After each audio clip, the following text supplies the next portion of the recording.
محترم سامعین، السلام علیکم ورحمۃ اللہ وبرکاتہ۔ آپ نے اکثر سنا ہوگا کہ اصالِ ثواب کی نیت سے کسی شخص کی طرف منسوب کی گئی کسی چیز یا ذبح کیے گئے جانور کا گوشت کھانا شرعاً حرام اور شرک ہے، اور اس کی تعویل میں سورہ بقرہ کی آیت نمبر 173 وما اہل بہ لغیر اللہ کو بطور دلیل پیش کیا جاتا ہے۔ اس ویڈیو میں اس آیت مبارکہ کی خود ساختہ اور غلط تعویل کا رد قرآن و حدیث اور علماء حق کی تحقیق کی روشنی میں پیش کیا جائے گا۔ محترم سامعین، بعض لوگوں کا عقیدہ ہے کہ اگر کسی جانور یا چیز کی نسبت غیر اللہ کی طرف مجازی طور پر کر دی جائے تو پھر بھی وہ چیز حرام ہو جاتی ہے اور بوقت ذبح کہی جانے والی تکبیر کی معاذ اللہ کو کوئی اہمیت نہیں دیتے، جبکہ علماء حق کا عقیدہ ہے کہ اگر بوقت ذبح اللہ تعالیٰ کا نام لے لیا جائے یعنی تکبیر کہہ دی جائے تو وہ چیز حلال ہے اور ہمیں اسے حرام کہنے کا کوئی حق نہیں، اور ایسا کہنا اللہ تعالیٰ کے حکم پر معاذ اللہ جرأت کی بات ہے، کیونکہ اللہ تعالیٰ قرآن پاک کی سورہ انعام پارہ 8 آیت نمبر 118-19 میں فرماتا ہے کہ جس چیز پر اللہ کا نام لیا جائے اسے کھا لیا کرو اگر تم اس کی آیتوں پر ایمان رکھتے ہو، اور کیا سبب ہے کہ جس چیز پر اللہ تعالیٰ کا نام لیا جائے تم اسے نہ کھاؤ، حالانکہ جو چیزیں اس نے تمہارے لیے حرام قرار دے دی ہیں انہیں مفصل بیان کر دیا گیا ہے، اس کے باوجود اللہ کے نام سے ذبح کیے گئے جانور کو صرف اس لیے معاذ اللہ حرام قرار دے دینا کہ اس کی مجازی نسبت کسی غیر اللہ کی طرف کی گئی ہے، کیا یہ اللہ تعالیٰ کی آیت کا انکار نہیں؟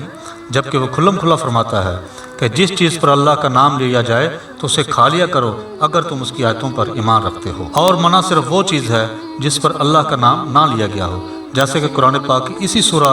انعام پارہ 8 کی آیت نمبر 121 میں اللہ تعالیٰ فرماتا ہے اور جس چیز پر اللہ کا نام نہ لیا جائے اسے مت کھاؤ کہ یہ گناہ ہے۔ محترم سامعین، قرآن پاک میں کم از کم 4 مقامات پر وما اہل بہ لغیر اللہ کا ذکر کیا گیا ہے۔ نمبر 1 سورہ بقرہ پارہ 2 آیت نمبر 173،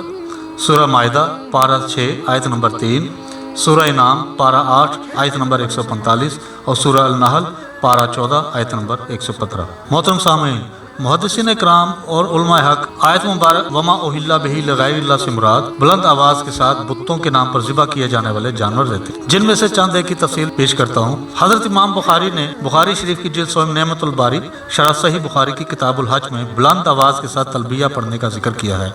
اس بحث کا عنوان وہ اس طرح باندھتے ہیں، باب 25 رفع الصوت بالاحلال، یعنی بلند آواز سے تلبیہ پڑھنا۔ اس سے یہ واضح ہوا کہ حضرت امام بخاری رحمۃ اللہ علیہ نے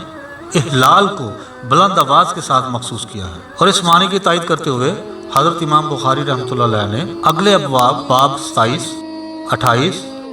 اور 31 میں لفظ اہلا کا مطلب بلند آواز سے لیا۔ سامعین، آپ نے دیکھا کہ مذکورہ بلا ابواب میں احلال کے تمام صیغوں کا مطلب بلند آواز سے پکارنا ہے، اسی وجہ سے احرام باندھتے وقت بلند آواز سے لبیک اللہم لبیک پڑھنے کو بھی احلال کہتے ہیں، جیسا کہ حضرت علامہ نووی رحمۃ اللہ علیہ شرح مسلم شریف کی جلد 100 کے صفحہ 288 پر لکھتے ہیں کہ اصطلاح شرح میں احرام باندھتے وقت بلند آواز سے تلبیہ کہنے کو احلال کہتے ہیں۔ اسی طرح علامہ بدر الدین عینی بھی بخاری شریف میں لکھتے ہیں کہ نوزائیدہ بچے کے رونے کو احلال کہتے ہیں۔ سامعین کرام، شرح مسلم و بخاری شریف کی اس تفصیل سے واضح ہوا کہ لفظ اہلا کا مطلب ہے بلند آواز سے پکارنا، اور آیت مبارک وما اہل بہ لغیر اللہ مشرکین کے اس شرکی عمل کے بارے میں ہے جب وہ جانور ذبح کرتے وقت بلند آواز سے بتوں کو پکارا کرتے تھے، جس کی خود ساختہ اور غلط تعویل کرتے ہوئے ہر وہ چیز یا ذبح کیا گیا جانور جو کسی عزیز، بزرگ یا صالحین کے اصالِ ثواب کے لیے منسوب کیا گیا ہو، اسے اس آیت کے حکم میں داخل کر کے اس عمل خیر کو حرام اور شرک قرار دے دیا گیا، حالانکہ یہ قرآنی آیات کی غلط تفسیر ہے، اور ایسی اشیاء جو فقط اصالِ ثواب کے لیے کسی بزرگ ہستی یا کسی عزیز کی طرف منسوب کی جائیں ہرگز وما اہل بہ لغیر اللہ کے زمرے میں داخل نہیں ہوتی، اور نہ ہی انہیں شرک کے زمرے میں لایا جا سکتا ہے، کیونکہ کوئی بھی مسلمان اللہ تعالیٰ کے علاوہ کسی اور کا نام لے کر یا کسی غیر اللہ کا قرب حاصل کرنے کے لیے جانور ذبح نہیں کرتا، اور کسی مسلمان کے بارے شرعی ثبوت کے بغیر یہ کہہ دینا کہ اس نے غیر اللہ کا نام لے کر جانور ذبح کیا ہے تو یہ بدگمانی ہے، اور کسی مسلمان پر بدگمانی کرنا حرام ہے، اور ذبح کے معاملے میں کسی کے دل پر اس وقت تک کوئی حکم نہیں لگایا جا سکتا جب تک ذبح کرنے والا اپنے ارادے کی وضاحت خود نہ کر دے، اور اگر بالفرض بعض ناسمجھ احمقوں پر شرعی ثبوت کے ساتھ یہ ثابت ہو جائے کہ انہوں نے غیر اللہ کا نام لے کر ذبح کیا ہے تو کفر کا حکم صرف انہی پر ہوگا، ان کی وجہ سے عام حکم لگا دینا اور باقی لوگوں کی بھی یہی نیت سمجھ لینا غلط ہے، اور خود ساختہ غلط تعویل کی وجہ سے تکبیر کے ساتھ ذبح کیے گئے جانور کو حرام قرار دے دینا ہرگز صحیح نہیں، جبکہ اللہ تعالیٰ سورہ نام پارہ 8 آیت نمبر 118 اور 19 میں واضح فرما چکا ہے کہ جس چیز پر اللہ کا نام لیا جائے اسے کھا لیا کرو اگر تم اللہ کی آیتوں پر ایمان رکھتے ہو، اور تمہیں کیا ہوا کہ اس میں سے نہ کھاؤ جس پر اللہ کا نام لیا گیا، وہ تو تم سے مفصل بیان کر چکا ہے جو کچھ تم پر حرام ہوا۔ اسی طرح سورہ مائدہ کی آیت نمبر 3 میں اللہ تعالیٰ فرماتا ہے کہ تم پر حرام ہے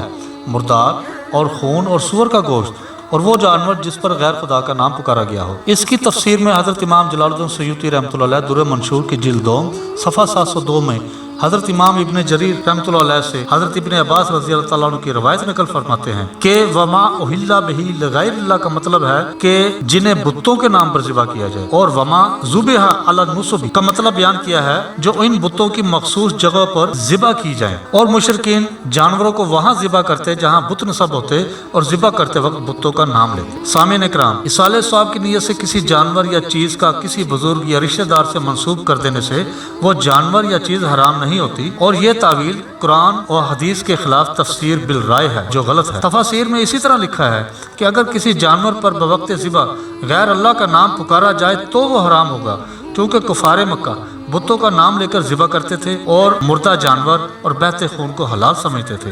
اللہ تعالیٰ نے انہیں حرام قرار دے دیا، جبکہ اصالہ ثواب کے لیے اگر کسی جانور یا شے کو مجازی طور پر غیر اللہ سے منسوب کر دیا جائے اور ذبح اللہ کی رضا کے لیے کیا جائے تو ایسا حرام یا شرک نہیں ہوگا۔ جبکہ اصالہ ثواب کے لیے معروف حدیث مبارک سنن ابی داؤد میں حضرت سعد بن عبادہ رضی اللہ تعالیٰ عنہ سے روایت ہے کہ میں نے رسول پاک صلی اللہ علیہ وآلہ وسلم کی خدمت میں عرض کیا کہ یا رسول اللہ صلی اللہ علیہ وآلہ وسلم، ام سعد یعنی میری ماں کا انتقال ہو گیا ہے، ان کے اصالہ ثواب کے لیے کون سا صدقہ بہتر ہے؟ آپ صلی اللہ علیہ وآلہ وسلم نے فرمایا پانی۔ چنانچہ حضرت سعد رضی اللہ تعالیٰ عنہ نے حضرت صلی اللہ علیہ وسلم کے یہ ارشاد مبارک سن کر کنواں کھودا اور کہا یہ ام سعد یعنی میری ماں کے لیے صدقہ ہے۔ خود حضور اکرم صلی اللہ علیہ وآلہ وسلم نے قربانی کرتے وقت اپنا نام مبارک، اپنی اہل بیت کا اور اپنی امت کا ذکر کیا اور قربانی کی۔ حدیث نمبر 4976 جلد 6 صفحہ 145 شرح مسلم شریف۔ حضرت عائشہ صدیقہ رضی اللہ تعالیٰ عنہ بیان کرتی ہیں کہ رسول اللہ صلی اللہ علیہ وآلہ وسلم نے ایک سینگوں والا مینڈا لانے کا حکم دیا جس کے ہاتھ، پیر اور آنکھیں سیاہ ہوں، سو قربانی کے لیے ایسا مینڈا لایا گیا۔ پھر ذبح کرتے وقت فرمایا اللہ کے نام سے اے اللہ محمد، آل محمد اور امت محمد کی طرف سے اس کو قبول فرما، پھر اس کی قربانی کی۔ اسی طرح دوسری حدیث مبارک شرح ابو داؤد جلد 6 صفحہ 72 حدیث نمبر 2795 میں حضرت جابر بن عبداللہ رضی اللہ تعالیٰ عنہ سے روایت ہے جس میں 2 مینڈے قربان کیے اور قبلہ رخ کر کے ذبح سے پہلے یہ پڑھا اے اللہ یہ قربانی تیرے لیے ہے، یہ حضرت محمد صلی اللہ علیہ وآلہ وسلم اور ان کی امت کی طرف سے ہے۔ سامعین اکرام، ائمہ لغت اور محدثین و مفسرین کی آراء کی روشنی میں آپ نے دیکھا کہ اللہ کے درست مفہوم کے مطابق صرف وہ جانور حرام ہیں جن پر عین ذبح کے وقت اللہ تعالیٰ کا نام کی بجائے کسی دوسرے کا نام اس طرح لیا جائے کہ میں اس جانور کو فلاں بت یا شخص کے نام پر اس کے تقرب کے لیے ذبح کرتا ہوں، یہ عمل شرک ہوگا اور یہ ذبح از روئے نفس حرام ہوگا۔ لیکن اگر صدقہ و خیرات اور نظر و نیاز کے لیے جانور خرید کر اللہ کی رضا کے لیے اللہ کے نام پر ذبح کر دیا جائے اور اس کا ثواب کسی بزرگ یا عزیز رشتہ دار کے نام کر دیا جائے تو یہ عمل حرام اور شرک نہیں بلکہ عمل خیر ہے۔ اللہ تعالیٰ سے دعا ہے کہ اللہ تعالیٰ ہمیں خود ساختہ اور غلط تعویلات میں مبتلا ہونے سے بچائے اور قرآن پاک کو صحیح طور پر سمجھنے، پڑھنے اور اس پر عمل کرنے کی توفیق عطا فرمائے۔ آمین ثم آمین وما علینا الا البلاغ۔ امید ہے آپ کو یہ ویڈیو پسند آئی ہوگی۔ کمنٹ باکس میں آپ کی رائے کا انتظار رہے گا۔ السلام علیکم ورحمۃ اللہ وبرکاتہ۔